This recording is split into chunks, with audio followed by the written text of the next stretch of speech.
Maybe you believe in Bigfoot and maybe you don't.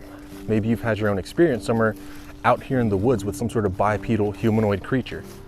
But today I'm going to tell you all about why you're both right and wrong as to whether or not you believe in this elusive creature that we call Sasquatch, Bigfoot, T'sul Kalu.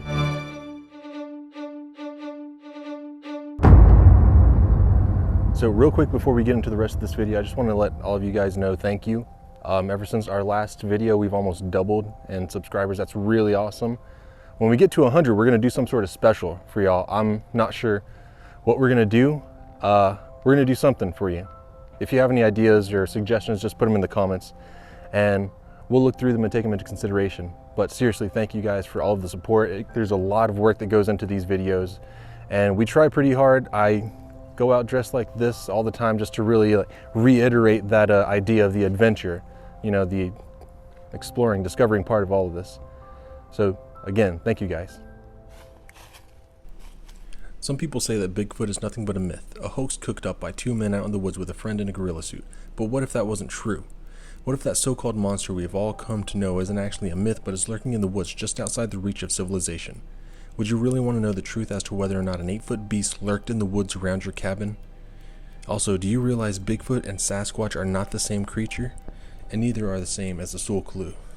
Very few people have heard this name, and even fewer know why this creature could be further proof that there really is a Bigfoot. So you're probably wondering what I mean by these three different names, Bigfoot, Sasquatch, and T'sul Kalu. You probably heard of Bigfoot and you probably heard of Sasquatch, but the T'sul Kalu is a story native to Cherokee Nation, North America, specifically the Cherokee tribe. And at the end of this, I'm going to tell you all about the T'sul Kalu and why it's so important to whether or not Bigfoot and Sasquatch are real. So the first creature on this list is Bigfoot, and you probably heard this name before. It was actually popularized by the Patterson-Gimlin film recorded by Roger Patterson and Bob Gimlin. This film it's over 50 years old. While many say this clip here is nothing but a hoax, experts have analyzed the footage and have proven this to be the original work without any CGI use at all. In fact, this film was shot years before digital effects would even be possible. So perhaps it's a guy in a suit. When you zoom in and watch the film very closely, you can observe the fur on this person or creature moving and stretching with their movements. This film was also shot before the advent of spandex. Costumes couldn't move like that until some odd years later.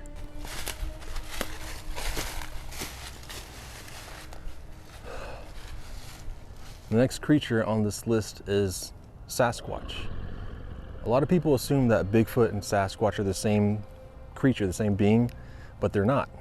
See, Bigfoot was popularized by the Patterson-Gimlin film. That's where the name actually comes after they cast the molds of the feet.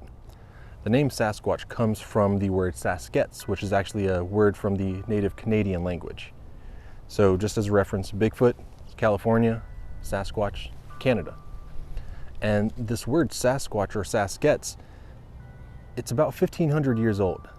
The native Canadians were very well aware of the presence of the Saskets. They were said to have been typically very peaceful and kind, but always kept their distance from humans. This is 1,500 years before the Patterson-Gimlin film. Now, while I was out wandering, I happened upon a rather interesting layer. If you have any idea of what this is, please let me know in the comments.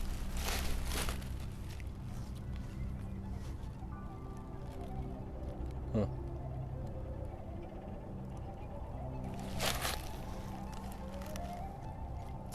This actually reminds me of the Yunwi-Sunzi.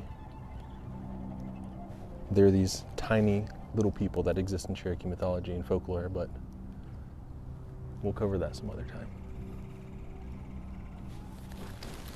I've actually got a bonus round on some information that I find peculiar right after the T'sul Kalu, and I'd love to know what you think. Now the last creature is the T'sul Kalu. It's also known as the Cherokee Devil.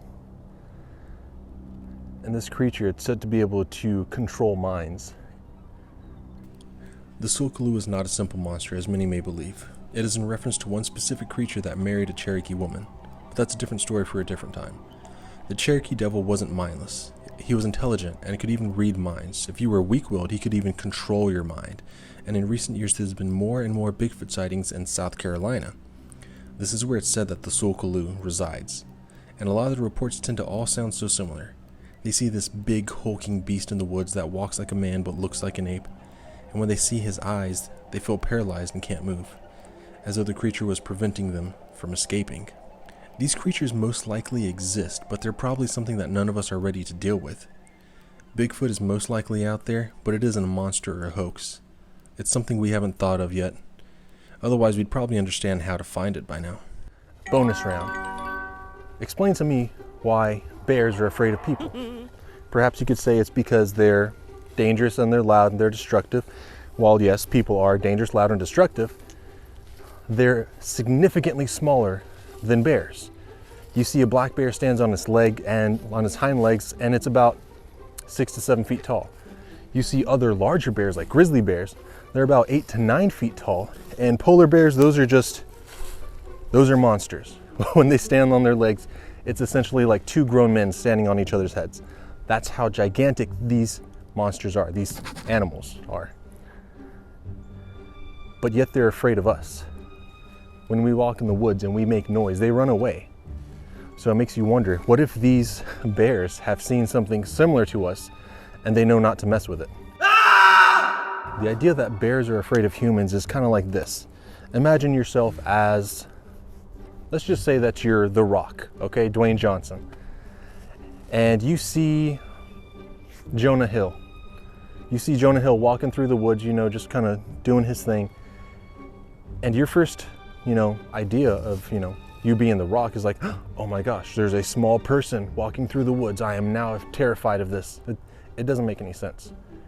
The Rock's not going to be afraid of Jonah Hill walking through the woods, and a bear should not be afraid of a small, hairless animal walking through the woods either. That's just something that doesn't make sense to me. Thank you so much for watching, guys. If you like this kind of stuff, go ahead and hit the like button. If you're new here, go ahead and hit the subscribe button wherever they may be. And feel free to comment. Let me know if you think bears are afraid of us because, maybe we're ugly to them. Maybe they're afraid of us because we're smaller than them. Maybe they have a phobia of human beings. That doesn't seem likely. If you think The Rock actually would be afraid of Jonah Hill, go ahead and put it in the comments. Let me know. Now, on to the next adventure. If you like this video, the one on the left is more cryptids. If you like adventure, the one on the right is more adventure. It's a win-win.